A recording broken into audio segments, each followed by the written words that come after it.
आप सभी को मेरा नमस्कार। पिछले कुछ दिनों से हम देख रहे हैं कि जैसे जैसे देश भर में कोरोना के केसेस बढ़ रहे हैं, देश के कोने कोने में, हर राज्य में ऑक्सीजन की डिमांड बढ़ रही है, दवाइयों की डिमांड बढ़ रही है, वैक्सीन की डिमांड बढ़ रही है और जगह जगह इनकी कमी महसूस हो रही है। पिछले कुछ दिनों से दिल्ली में भी ऑक्सीजन की काफ़ी ज़्यादा अफरा तफरी मची हुई है। कभी इस हॉस्पिटल में ऑक्सीजन की कमी हो गई, कभी उस हॉस्पिटल में ऑक्सीजन की कमी हो गई, इस हॉस्पिटल में 2 घंटे की ऑक्सीजन बच गई। मैंने खुद रात रात भर अस्पतालों में ऑक्सीजन का इंतज़ाम कराने में गुजारी है कि कहीं किसी अस्पताल में ऑक्सीजन की कमी से कहीं मौत नहीं हो जानी चाहिए। केंद्र सरकार हर राज्य को ऑक्सीजन का कोटा तय करती है। देश भर में जितनी भी ऑक्सीजन बनती है, केंद्र सरकार तय करती है कि इस राज्य को इतनी ऑक्सीजन मिलेगी, इस राज्य को इतनी ऑक्सीजन मिलेगी। अब दिल्ली को कितनी ऑक्सीजन चाहिए? दिल्ली सरकार ने अपना एक एस्टिमेशन लगाया जिसके हिसाब से दिल्ली को रोज़ाना 700 टन ऑक्सीजन की ज़रूरत है। केंद्र सरकार ने हमारा कोटा कल तक 378 टन तय किया हुआ था। ये कोटा कल शाम को बढ़ा के 480 टन कर दिया है केंद्र सरकार ने। इसके लिए हम केंद्र सरकार के बहुत बहुत आभारी हैं। हालांकि हमें अभी और भी काफ़ी ऑक्सीजन चाहिए, लेकिन केंद्र सरकार ने जितना भी बढ़ाया है उसके लिए हम उनका बहुत बहुत शुक्रिया अदा करते हैं। अब केंद्र सरकार ये भी तय करती है कि जो आपके कोटे की ऑक्सीजन है वो कौन सी कंपनी देगी। जैसे दिल्ली में तो ऑक्सीजन बनती नहीं है, दिल्ली की सारी ऑक्सीजन दिल्ली के दूसरे राज्यों से, दिल्ली के बाहर के दूसरे राज्यों से आती है। तो केंद्र सरकार तय करती है कि फलाने राज्य की ये कंपनी आपको इतने किलो ऑक्सीजन देगी, फलाने राज्य की ये कंपनी आपको इतने किलो ऑक्सीजन देगी। मान लो राजस्थान की ये कंपनी आपको इतने किलो देगी, हरियाणा की ये कंपनी आपको इतने किलो देगी। तो केंद्र सरकार कंपनियां तय करती है कि किस कंपनी से दिल्ली को अपने कोटे की ऑक्सीजन आएगी। अब दूसरी समस्या यहाँ पे आ रही है कि ये जो कंपनियां जिन राज्यों में हैं, उनमें से कुछ राज्यों की सरकारों ने उन कंपनियों से जो दिल्ली के कोटे की ऑक्सीजन आनी थी वो भेजनी रोक दी। राज्यों ने कहा कि पहले हम अपने राज्य में इस्तेमाल करेंगे, दिल्ली का कोटा भी हम इस्तेमाल करेंगे, दिल्ली के जो ट्रक हैं वो जाने नहीं देंगे। लेकिन मैं केंद्र सरकार का और दिल्ली हाई कोर्ट का शुक्रिया अदा करना चाहता हूँ।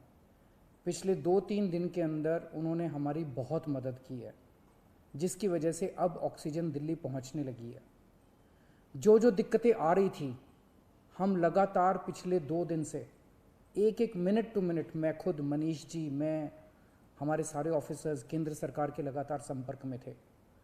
परसों रात को मुझे याद है जब जीटीबी हॉस्पिटल में वहाँ का ट्रक एक पड़ोसी राज्य से चलना था पर वो चला नहीं, जीटीबी ऑक्सीजन में आनी थी ऑक्सीजन, तो एक केंद्रीय मंत्री को हमने फ़ोन किया और उन्होंने तुरंत वहाँ पे बात करके उस ट्रक को वहाँ से छुड़वाया।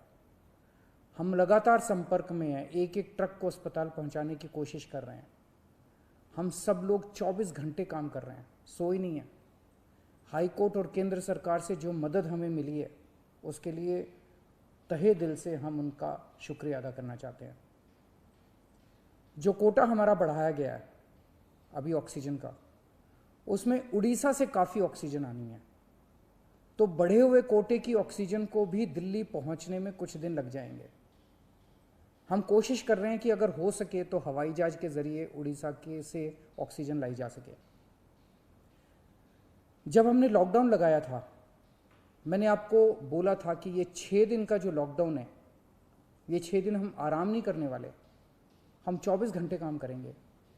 इन 6 दिनों को हम इस्तेमाल करेंगे दिल्ली के हेल्थ इंफ्रास्ट्रक्चर को और सुदृढ़ करने के लिए। इन 6 दिनों में दिल्ली में जो ऑक्सीजन की कमी है उसको ठीक करने के लिए, दिल्ली में जो बेड की कमी है उसको ठीक करने के लिए, और हम 24 घंटे लगे हुए हैं दिल्ली के हेल्थ इंफ्रास्ट्रक्चर को और इम्प्रूव करने के लिए। इस लॉकडाउन के 6 दिन जो हमें मिले हैं, इन 6 दिनों में हम पूरी कोशिश कर रहे हैं। एक और बात, ये बहुत बड़ी आपदा है। इस आपदा में अगर हम सारे लोग हरियाणा, पंजाब, तमिलनाडु, गुजरात, पश्चिम बंगाल इसमें बट गए तो भारत नहीं बचेगा।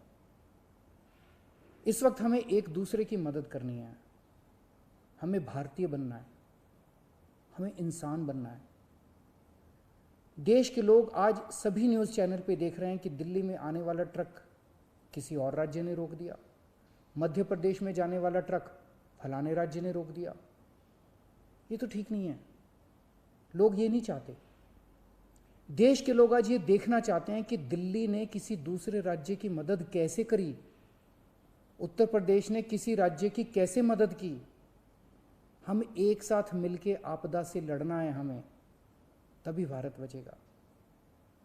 अभी तो समय ये है कि उत्तर प्रदेश वाला दिल्ली की मदद करे, दिल्ली वाला हरियाणा की मदद करे, हरियाणा वाला बिहार की मदद करे, बिहार वाला गुजरात की मदद करे। हम सारे लोग अगर एक दूसरे की मदद करेंगे तभी तो भारत बचेगा। और अगर इतनी मुश्किल घड़ी में भी हम सारे एक दूसरे से लड़ने लग गए तो अगर भारत राज्यों में बट गया इस समय तो फिर भारत को कौन बचाएगा। मेरी सारी नागरिकों से अपील है, सारी सरकारों से अपील है कि आइए मिलके एक होके लड़ते हैं।